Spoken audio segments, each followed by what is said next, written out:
Into it, man. Loose Cannon, can you hear us? What's up with it, King? Man, so look, man, we got Loose Cannon on the live.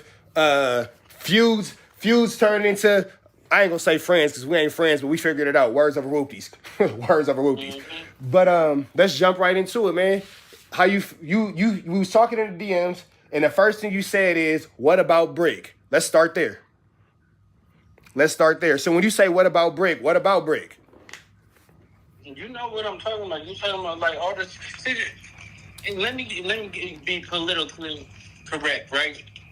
So you see how P Nice talking about like the nap word and all the other stuff like that, right? Okay.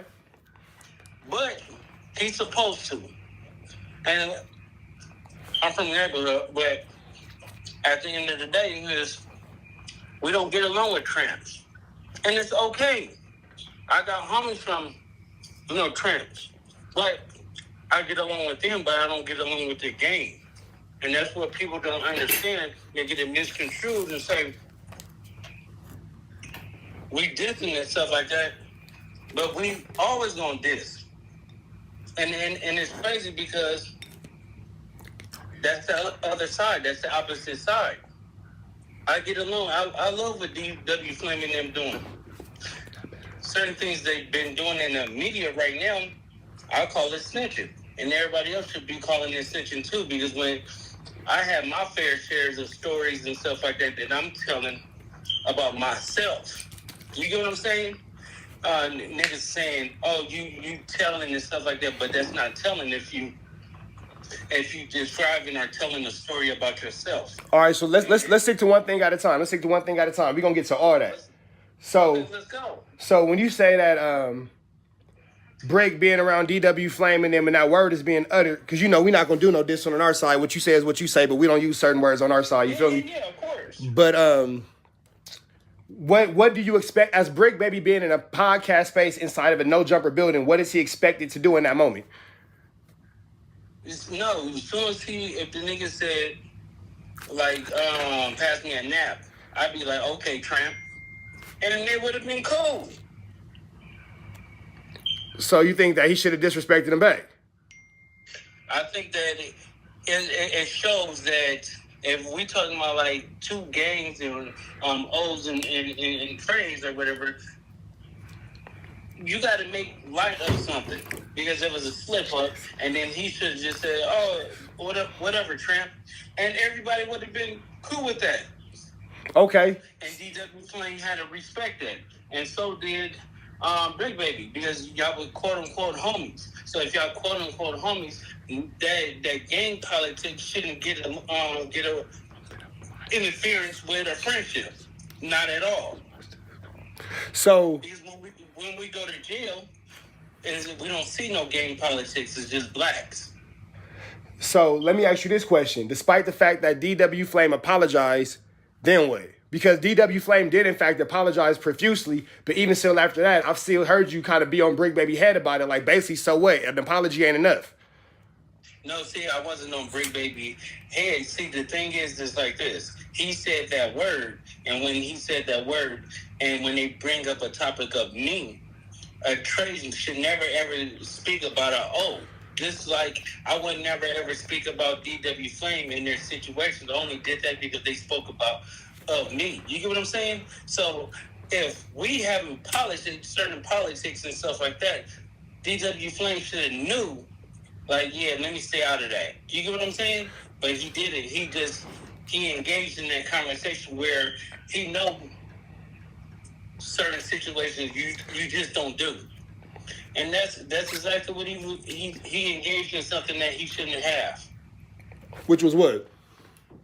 Which is just like, how Brick Baby be on there, shooting his shot, doing certain things, and putting my name involved. After DW Flame said the word nap, right? He should have knew and said, well, let me stay out of this subject because it's still a touchy subject right now. You get what I'm saying? So let me ask you this question, because I've asked you this before. Based off that same logic, how are you cool with Wack when he dissed your neighborhood and your dead homies? You see, and then what did I show you? I sent you immediately. He apologized for it. But then he continued. But see here, I'm gonna give you my opinion. Okay. This is what makes it different. DW Flame apologized immediately. Wack apologized over the course of days after pressure got on him. But when Wack did it, DW Flame was asking for an inanimate object. That is a huge difference in somebody saying full blown F your neighborhood and F your dead homies. That's a huge difference. We're not gonna pretend like it's not. That's a huge difference. Okay. Let's fast forward it, because it was my homies that told him fuck Pyru and fuck Quamer. Right? So as a man, what you expect him to do? Stand on what he said and not apologize afterwards? Because what we do know factually. He got, just like he said, he didn't apologize to my hood. He apologized to certain individuals that he got love for. That's the difference. And then Wack apologized months after he did it multiple times. It wasn't an immediate apology like DW Flame. No, he did it immediately. Cap. He called us up after Clubhouse. Calling somebody up ain't the same as the disrespect was public, but the public apology took months. We can't talk about what happened behind the scenes. We can only talk about what we know for a fact. Okay, but I'm telling you like this, right, King? If somebody call us immediately and be like, yeah, I got hot-tempered and stuff like that, it was my bad, my fault, or whatever, when I get on this public platform, I'm going to apologize to y'all. And that's exactly what he did. So the apology made it enough, and that's cool. Just the apology is cool, and y'all move on. After he was blatantly disrespectful. They was blatantly disrespectful to him. You know what I'm saying? So let me give you the full inside of it. The person that disrespected him stayed at my house and used to live with me. I used to take care of him. You know what I'm saying? Okay. He's my homie, my brother. So at the end of the day, as they got into it, but he knew when they got into it, like, bro, y'all was around each other.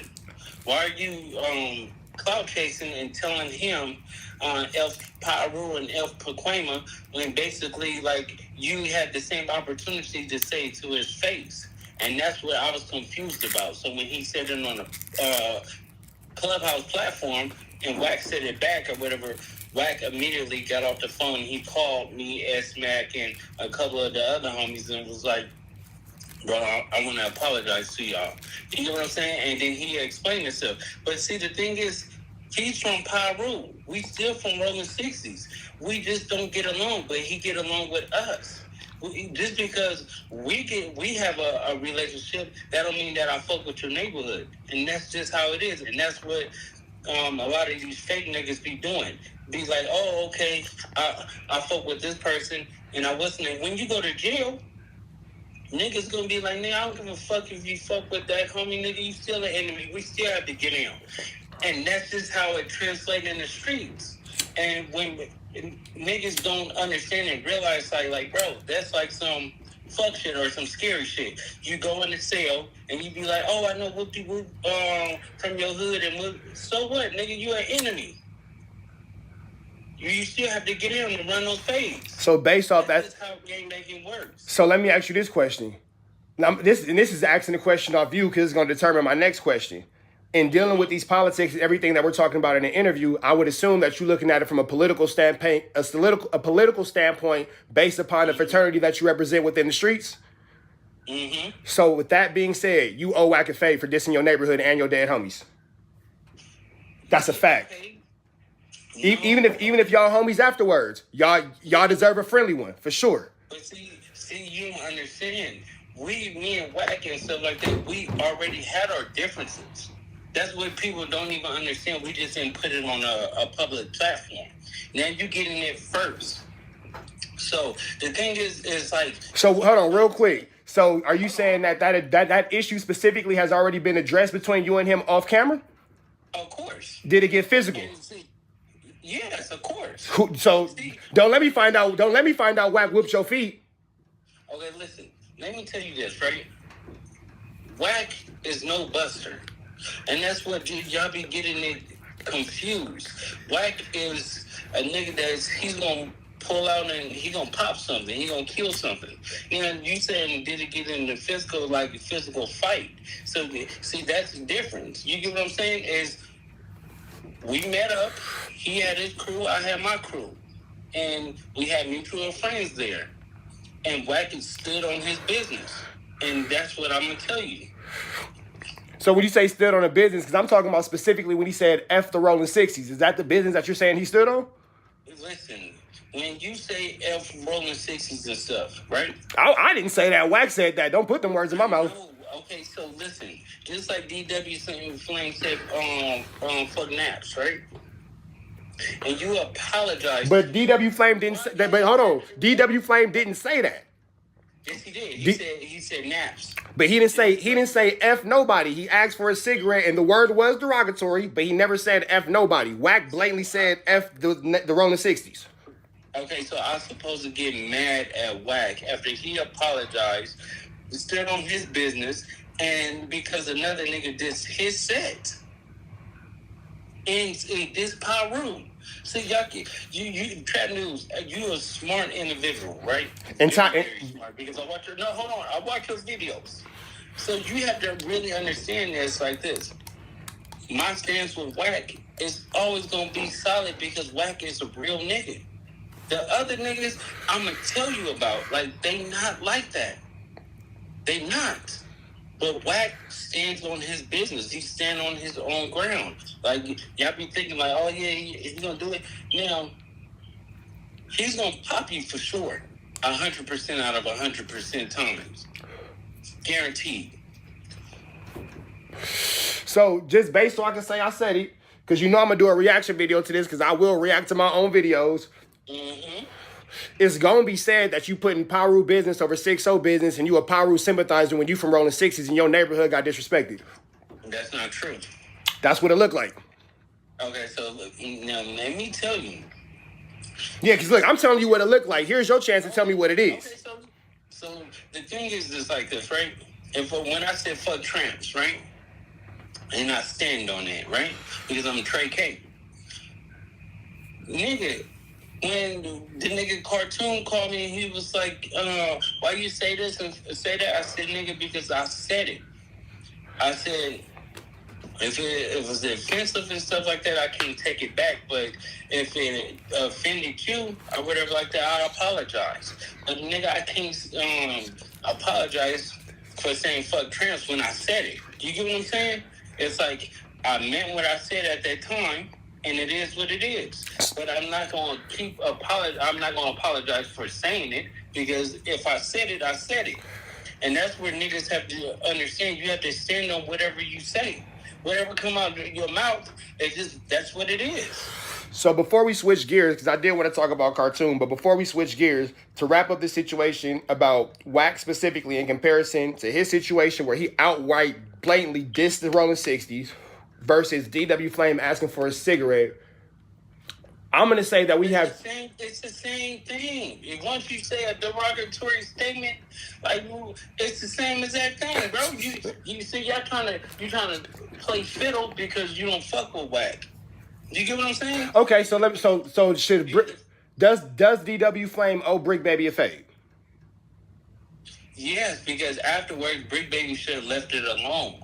Brick Baby should have just like, okay, cool, we got past that. But then when you going around with other conversations and it's getting leaked and stuff like that, of course, DW Flame is like, bro, I thought we got past that. That's the difference. So let me ask you this question: does Wack owe, even if it's not you, does Wack owe a member of the Rolling 60s a fade based off that same logic? Yeah. So why,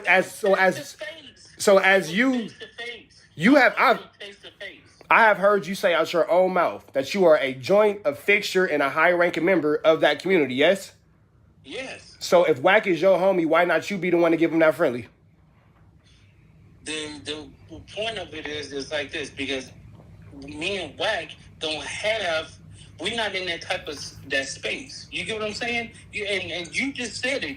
Practice what you preach, Trap News, because you just said we have to show the youth of America something totally different. You just told me that today. Yep, but we go get into that because you was tripping in that video, but that's a different video. That's a different topic. So wait, hold on. Let me tell you. So you just said that we had to change the youth of America. So when Wack have a problem with an individual that dissed him first, and he had to do that individual who is that individual is your homie though. Yeah, he's still my brother. And because we both know who that individual. We're not going. Don't say his name because he don't. I'm not. Yeah, but we both know that he a nigga from over there. He is a joint, undeniable.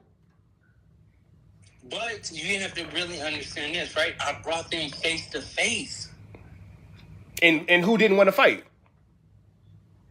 That other individual. I don't believe that. I'm telling you. I don't believe that. You know, but look, without saying too much, you know why I don't believe that. Listen, I brought them face to face, and I brought him to Wack Studio. Dead homies. So I don't know. Look. We gonna switch gears. I brought him to the studio. They was face to face, and I told Wack, I said, Wack, this is that person, what's up or whatever. The other